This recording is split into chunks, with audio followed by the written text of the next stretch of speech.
lovely people. Tyler, raise your hand. And Tracy, raise your arm. They're going to be our microphone specialist for today's Q&A. Super. So just line up. Let's get started. Shall we do ladies first? Ladies first. Tracy, who's you got? It's old-fashioned, isn't it? Hello.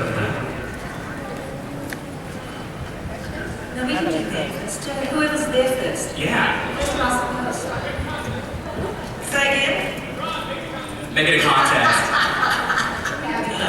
Oh, thank you, Tracy. Go. Hi, Lucy. Hi.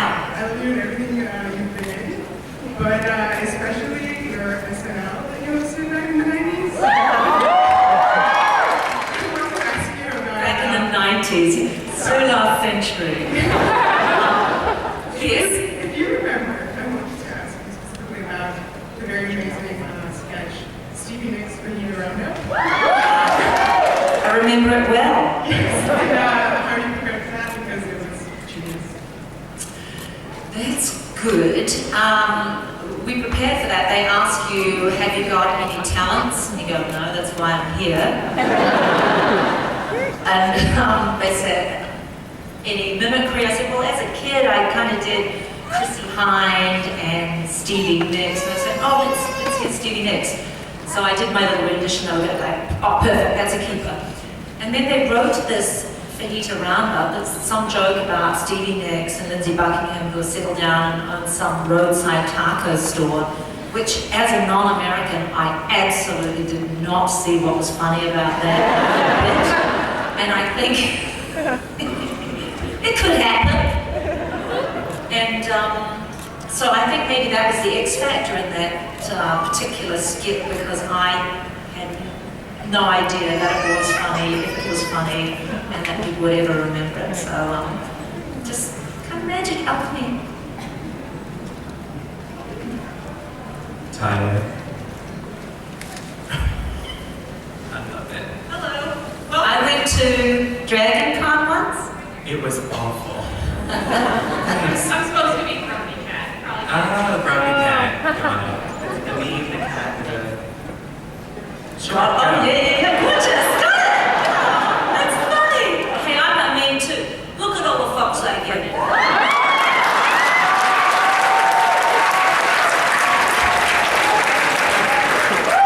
Sorry. Okay, there are other tiny children. Oh my gosh. That's the girls. Some very familiar faces in this audience. Hello, darlings. So what was your question? So my question is, first of all, we're thrilled to have you here at DragonCon, and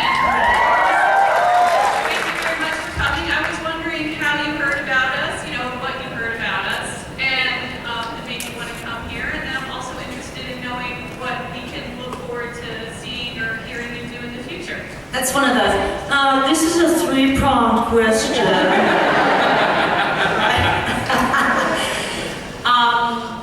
How I heard about you from Bruce Campbell and Ted Raimi. And they said, Lucy, you've got to see this.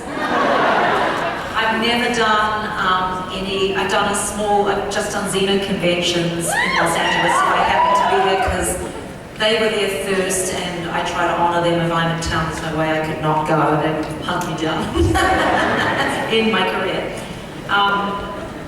But everybody says DragonCon is the most fun, and that you all, that it's not corporate, it's not a network, that it's a bunch of they say loving people.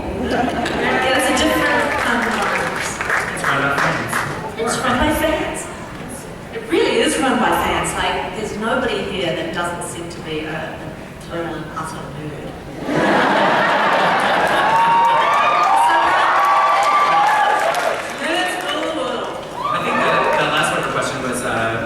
Project. Is there anything you'd like to touch on? I am going after this to Australia to do a political thriller. It's a 6-part miniseries about a kid who finds himself embroiled in a huge nuclear scam, big scandal, whatever's going on, and he's sort of going to wear it, and I play the woman in his town, very small town in outback Australia, who is trying to advocate for him to save his ass because it's bigger than they can even comprehend and really scary stuff.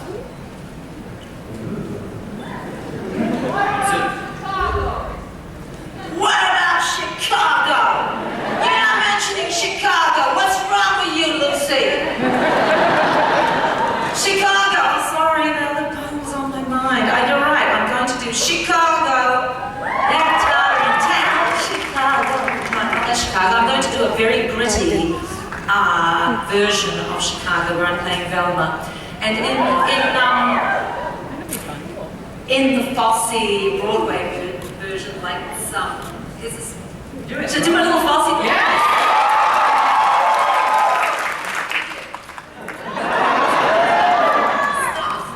These Fosse dancers are incredible athletes, and I'm not a dancer and not an athlete, but fortunately, this is not, but this is going to be Michael Hurst's incredibly gritty, dark, bizarre, and gorgeous production. So it's going to be more Michael Hurst than Fosse, and don't tell anybody who owns the rights. It's our We're going to have our wicked way with it, and it'll be just great fun. For those who don't know, Michael Hurst played Lawless in Hercules. He's a world-class performer and an incredible director, so a lot of our most operatic and most colourful, rich episodes of Spartacus were directed by Michael Hurst. So I'm so privileged to be part of his production. That was a pretty show. That's Spartacus. That was pretty, wasn't it? It's pretty. Yeah. All those frocks and wigs. Oh, those frocks and wigs. Yeah. You look stunning. Thanks. But I know you were talking about the frocks and wigs. I can't repeat what I was watching. I love everything. Yeah. I can't. Like my brother right there, Gabriel, he was all like, it was just like a forest full of, yeah. You can fill in the blank. Tracy, what do you have? I can't believe, sorry Tracy, but I can't believe you're being so coy about this. I've been hearing about the furry parties, about Bruce and Ted told me some of the stuff that goes on here after hours. Not that they participated, but I guess they've seen enough. And We're trying to break you in gently. We don't want to scare you off. that's right, because I'm soft and I'm gentle. And I am a DragonCon virgin, so Be very gentle. very gentle.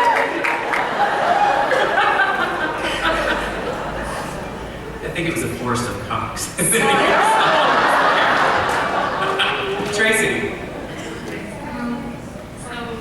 What's your name, darling? What's your character name? Christian? It's like looking in a mirror. So Xena, of course, was like the most epic heroine of all time. Do you think any other heroines can measure up to the awesomeness that you are as Xena? No, screw them.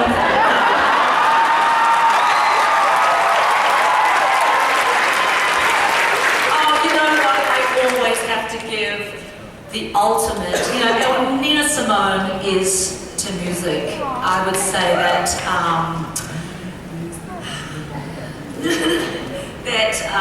Sigourney Weaver is the high priestess of women in sci-fi, and I got to give her a lot of credit and thanks for where I am today. And the rest obviously goes to you.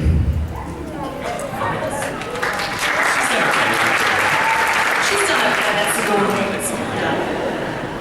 Hi. Hi, sweetie. Hi, darling.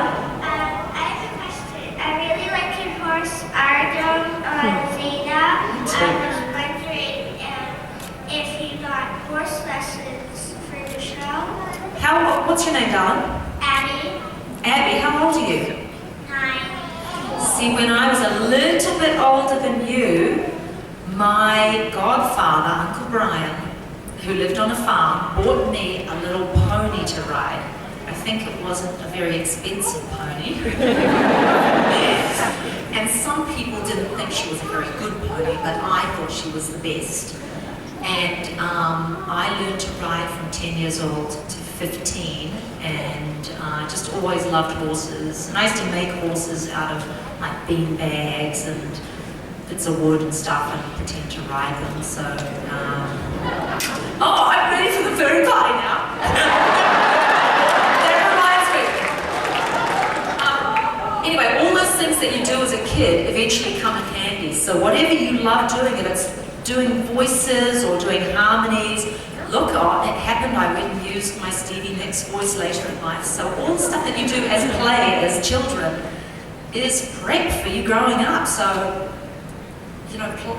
Have a great life, darling.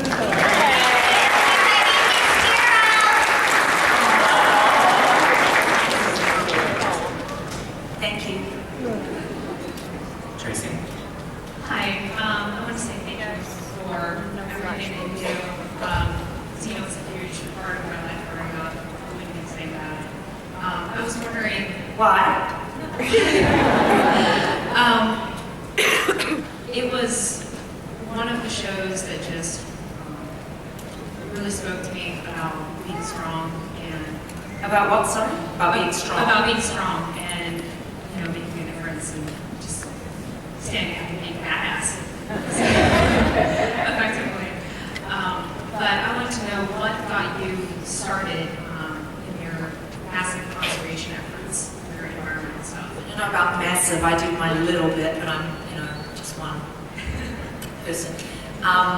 What started it was I grew up in a country where skin cancer, we lead the world in skin cancer, and this is not a climate change related issue, but we have an ozone hole because of the whole world's use of CFCs in our hairsprays, and I think it's changing now to use CHCs and something, but the coolants in our refrigerators and all that stuff, when that gets out into the atmosphere, it destroys ozone. It can do 20 or 200 times its own weight and damage before it degrades, right? So I live in a country where we learned at an early age that what you do affects people a long way away. So we're all connected, literally. And then I was caught in Hurricane Katrina, or in the onslaught, and we had to evacuate the morning because we were such greenhorns, we were like, we're going to go to the something or other hotel and drink hurricanes through this one. And I woke up in the morning with a crazy hangover, turned on the TV at 6 a.m. They were like, it's cat fight, get out. And I rang the producers and said, we probably owe it to our kids to leave. And so we tried to get out of town, and it was global terror. If you've been in a place where everybody's trying to leave at the same time, it's shocking what happens to the breakdown of stresses on people, the way that people use the roads and the resources, the hoarding of resources. And I'm only talking about the first 11 hours before Hurricane Katrina became what we all know. And the thunderheads were chasing us on the road. It took us 11 hours to get 60 miles to Baton Rouge. And the first 8 hours were gridlock. We were not going 1 mile an hour. So what I learned about this, apart from the fact that in a hurricane, the barometer, the air pressure, goes so low that for 2 or 3 days before you go, God, my shoes don't fit. Like, are my feet getting bigger? That's horrible, My cap doesn't fit my head and my rings. Your body's swelling because of the low temperature, so you're really uncomfortable. Anyway, eventually you evacuate. You don't have enough gas in the car because you didn't anticipate this trip.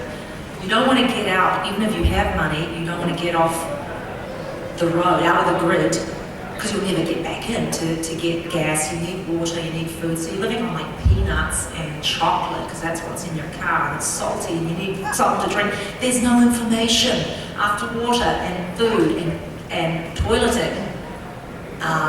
What you need is information, and there is none because you can't ring out, and there's no radio.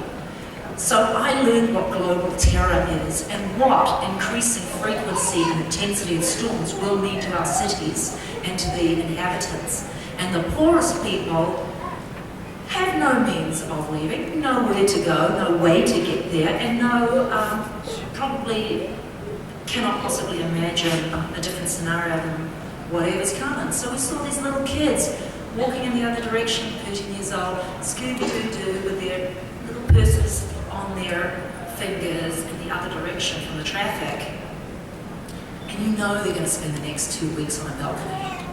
You know, it's a bad situation. So, because massive climate change is utterly foreseeable, it is absolutely undisputed, except by lobbyists for oil companies, etc. I think it is indecent for us not to be making the massive efforts we need to head off and give our children a better future in a less volatile climate. That's the short answer.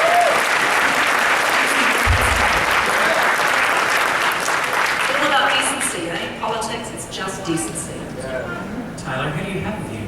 What's your name? Hi, my name's Shy, and I love you so much because I Oh, grew thank up with you.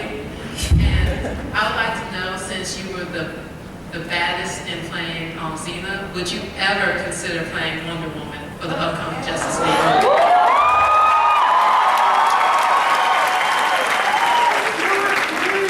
Yeah, sure. I'm in. It would be so fun if they rebooted it because, like, Battlestar was so an amazing way that they rebooted that, right? Went from being this really fun, glossy show of whatever era, it must be in the 80s, I think, to being that dark, post-apocalyptic, heavy-duty exploration. So who knows what they could do with Wonder Woman, but in all seriousness, I don't believe that's going to happen because they'll get someone who's 27.